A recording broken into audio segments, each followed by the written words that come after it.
You're listening to NFT 365, the first daily podcast on NFTs with your host, Fanzo. Welcome back to another episode of NFT 365. I think there's a conversation that needs to be held. A conversation that needs to be held around, I don't think it's anymore about like trying to decide what is a rug pull, what is a scam, what is worth spending our money. It's not about like just that, like that surface level checkbox. You know, does this project have good art? Does this project have good founders? Does this project, you know, have a roadmap that we can trust? How is their community? I actually think it's actually time that projects, that founders stepped up their game. And I think as owners, collectors of NFTs, as many that I know that listen to this podcast, you consider yourself not only a collector of NFTs, but you're also one that's probably thinking about starting your own project or your own NFT collection. And here's the truth. I think the truth comes down to this simple fact, in my opinion, that right now what is happening, what is being displayed, what is being shared is not good enough. And for those that don't know this about me and my past, this last 7 years, I've made actually since 2014. 2014 was the first year that I made 6 figures in influencer content creation. And a lot of that was with the enterprise tech sector. But for me, one of the things that I found out pretty quickly was that, you know, I don't have a massive following on any one social account. Yes, I have 130,000 something on Twitter, but, you know, I'm talking massive following, like millions of followers on a platform. But what I found was that I was really good at telling stories across different mediums. I was really good at, you know, going to where my audience was and providing them value, not asking them to come to me, right? And I've been preaching this for a long while, that I think the field of dreams marketing is over. It's broken. Those of you that are Kevin Costner Field of Dreams movie fans, if you're a Gen Z, you can Google it. It's probably on like the history videos by this time. I think it's an amazing movie. And the tagline is always, in the field of dreams, say it with me, if you build it, they will come. And I believe in 2019 is when it really started, that nobody really cares if you're building something, and nobody is going to come just because you have a new Instagram page, just because you have a new blog, a new podcast. You actually have to go to where your audience is and provide them value. And I will say, for many of you that are listening to this, you might be like, well, what is he talking about? And I will challenge you, like, how did you discover this podcast that you're listening to every single day?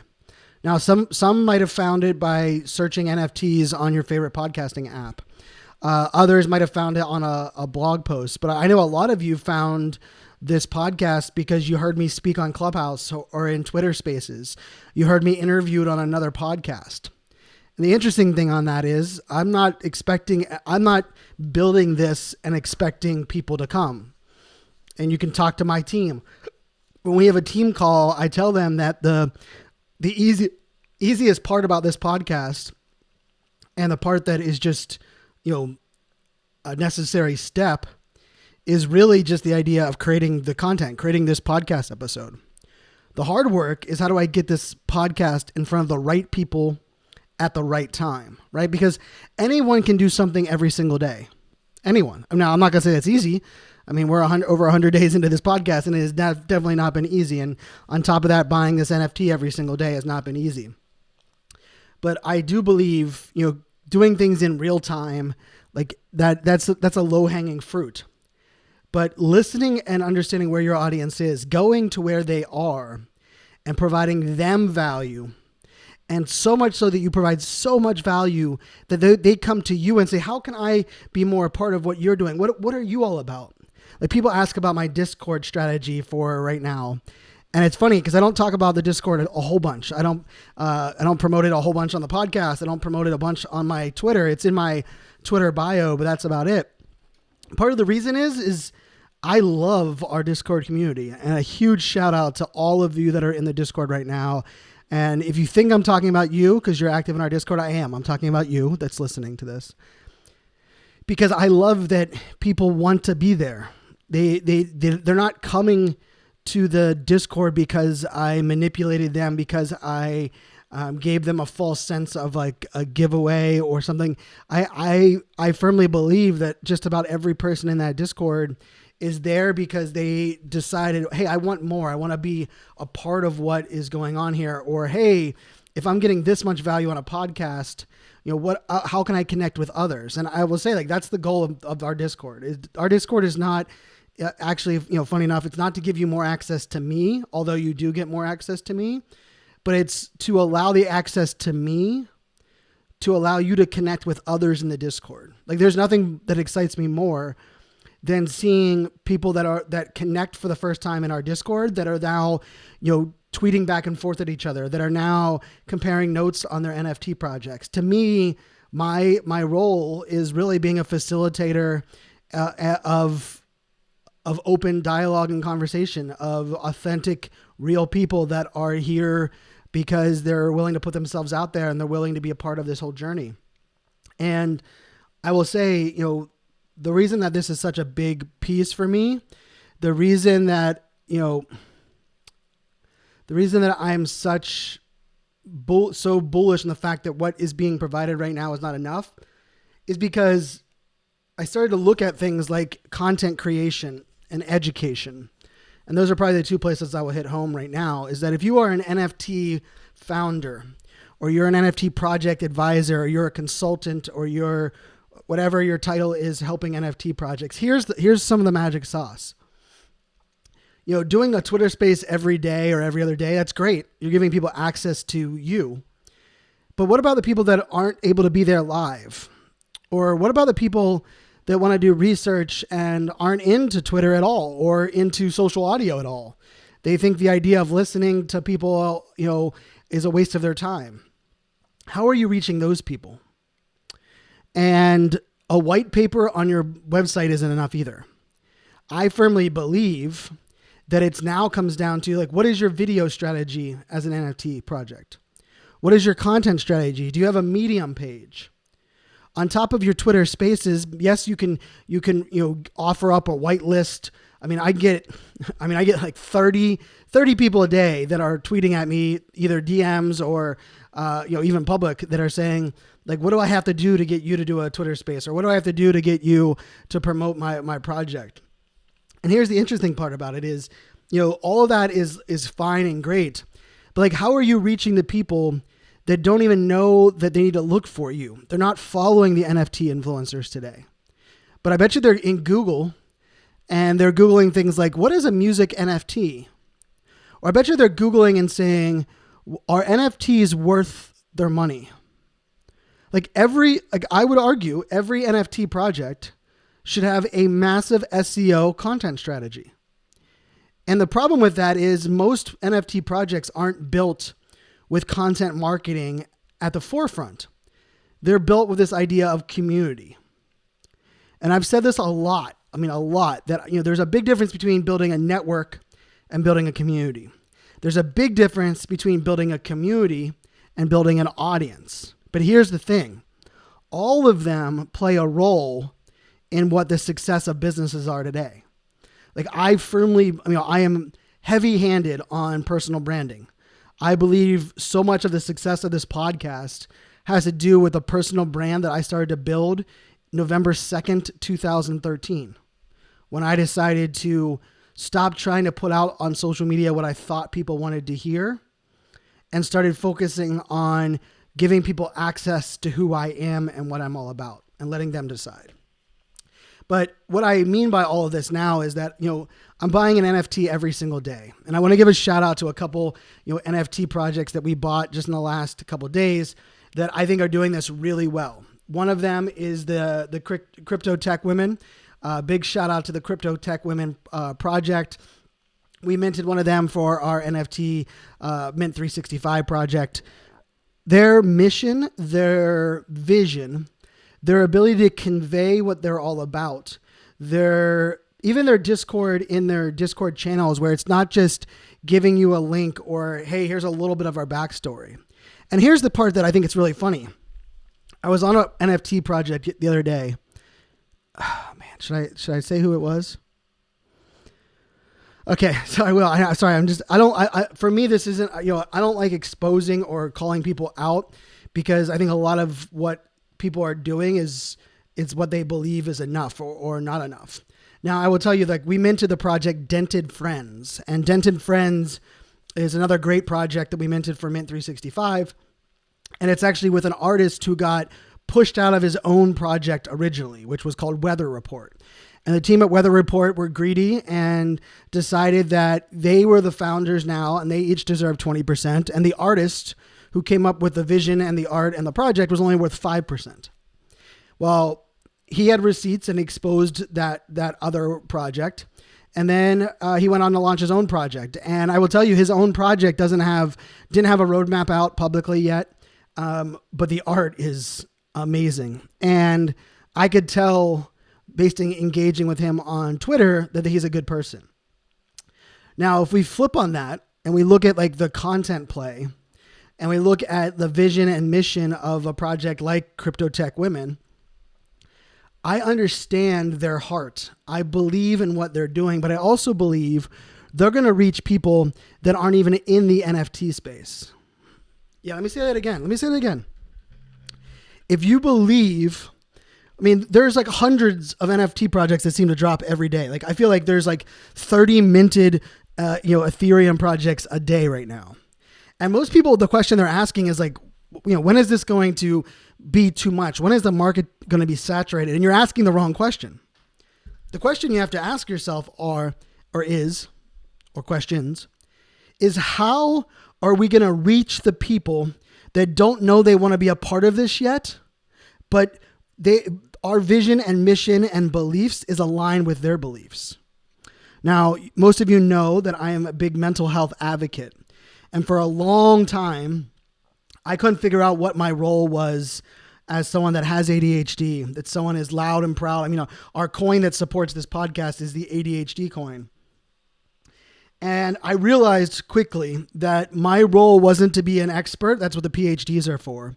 And my role wasn't to be the person that was like holding people's hands, because I'm doing a lot of these other things. What I figured out was my goal is to get the right people in the wrong rooms, the wrong people in the right rooms. Now, what I mean by that, and actually, before I say what I mean by that is, that might just be your pop number 3 for the month of February. Those of you that are playing around with proof of podcast, remember that it's important for us to find ways to get the right people in the wrong rooms and the wrong people in the right rooms. Now, you might be saying, well, Brian, what does that mean? Well, for me, in mental health scenario is the greatest example. If I was going, up until 2 years ago when I became more of an advocate and ally, if I was searching through like my favorite podcast, my favorite podcast is Armchair Expert. When Armchair Expert first dropped, if they had a podcast episode with the title Mental Health, this one's for all those seeking mental health advice, I would be like, man, that's so cool. They're doing a mental health podcast. I don't need that. I got my mental health under control, right? We've all done that, right? But like, how does the magic happen, right? It's when you walk into a room, or you're part of a team, or you're listening to a piece of content and something is integrated in there where you were attracted into that conversation, not for that main point, but because that main point was brought up, you have that aha moment. For me, when I say get the right people in the wrong room and the wrong people in the right room, it's saying, how do we attract people that need to be a part of this conversations, but they don't know it yet? And then also, how do we create great environments that allow us to be exposed to these experts without it being expert driven? Like there's nothing more boring to me than 3 PhDs discussing the research history of ADHD. But if it's a conversation around the misdiagnosis of ADHD and how millennials have had a weird view and a weird experience on the mental health conversation, and it's led by someone that looks like me or talks like me or was late diagnosed like me, guess what? I'm going to get in that room. And then when I'm in that room, part of their guests are two PhDs that can give us the research history. All of a sudden, now I'm part of a conversation. I'm the right person in the wrong room, right? Or the wrong person in the right room. And that might sound funny, but I believe NFT projects have to take this approach. How do we remove the NFT from a lot of these conversations and explain to people the community, the mission, the vision, the purpose, the passion that is being displayed and how you can be a part of that? I'm going to put it out there right now. Every NFT project moving forward needs to have a content marketing plan. You need to be delivering a piece of evergreen content. And for those that are unfamiliar with that term evergreen, it just means it's not time-based. It means that, and I'm trying to do that here on the podcast. If you go back and listen to episode 4, episode 24, episode 93, my goal is that if you listen to them right now, or you listen to them 6 months from now, you can still find value in that content. And I'm working on that, right? I'm working on that. You'll notice I try to stay away from just like hot button trends. Even when I talk about the projects that we're minting or involved in, for me, if you're listening to this in June of 2022, and I talk about the project Crypto Tech Women, I believe that project's still going to be of value and probably worth getting involved in, even in June of 2022. And so I believe every NFT project needs to have a content marketing plan that creates both evergreen content and participatory content. Now you might be asking, what is participatory content? Participatory content is live content that you allow the audience to help shape the direction of the content. So it could be an Instagram live, could be a Facebook live, could be a Zoom where you let people ask questions. It could be a Twitter space where you bring people up to ask questions and the conversation goes that way. Now you'll know that I record the interviews for this podcast on Twitter Spaces. Part of the reason for that is it's very simple. I don't have to ask people to jump on a Zoom. I don't have to ask people to jump through hoops. I can simply tell them, hey, I'm going to schedule out a tweet and a link and you can jump in the conversation. Now, with all that being said, the part of it that is different is my interviews are not participatory content. My interviews are interviews. They are for the most part, they are evergreen content.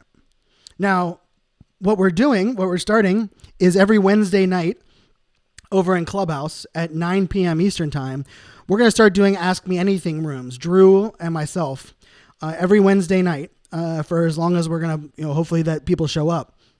And it's going to be participatory content. On Monday nights at 9 p.m. Eastern time, I co-host a Twitter space with Shira Lazar, and it's called Alpha Mondays. And that is a very much a participatory room. What happens is we bring in a couple of projects that are minting, and then we bring people up that want to give a piece of alpha, and then they want to share something about who they are or what their project is or what they have going on. Now, the reason I think these two pieces of content are vital, we have evergreen content, which means you're going to hit the people that are looking to be a part of your project long after your launch, long after we have what's going on. It's very good for SEO. And then participatory content, because it allows people to feel like you hear them. It allows them to know and believe that their voice matters and that what they have going on and what you're creating is something that you want to include them in. It also prevents you from coming across as a perfectionist or that you know everything. Now, lastly, as I just want to kind of throw this out there as well, is that as NFT owners, maybe you're listening to this and you're like, Brian, well, I don't have an NFT project. Here's another piece of this. I believe as NFT owners, and here's the challenge. I'm gonna put this challenge out to everyone that's listening to this. I want you, whatever your favorite NFT is, whatever your favorite NFT in your bag is, I want you to create a piece of content around that NFT. Now, it could be an Instagram post. It could be a Twitter thread. It could be a blog post. It could be a YouTube video. It could be a blog on medium.com. It could be a Facebook post. It could be a LinkedIn post. It could be a very long thought out, post on a Discord. But I want you to think about how can you add value by creating a piece of content for your favorite projects. Because how do we attract people? It's more than just having that NFT as our profile photo. It's more than just, once in a while mentioning that we love crypto chicks or we're a huge fan of Psychedelics Anonymous, whatever it may be. It's about creating content. It's about allowing people in, and we need to contribute to this. And so the last thing I will say is if this overwhelms you, if you're an NFT project and you're like, man, I don't know how I'm going to do this, here's the magic sauce. You don't have to do it yourself. There's a concept called UGC, user-generated content. And I believe user-generated content, which means allow your audience, allow your members of your community to write things, to create things, and then you reshare them. Anyone here that wants to write something about Mint 365, about NFT 365 podcasts, I'm going to tell you this. I would be happy to repost it, to link it out on our blog, on our website. I will be happy to reshare it on our Instagram stories and our Twitter, because I want to amplify all of you that are doing great things, all of you that are creating content as well.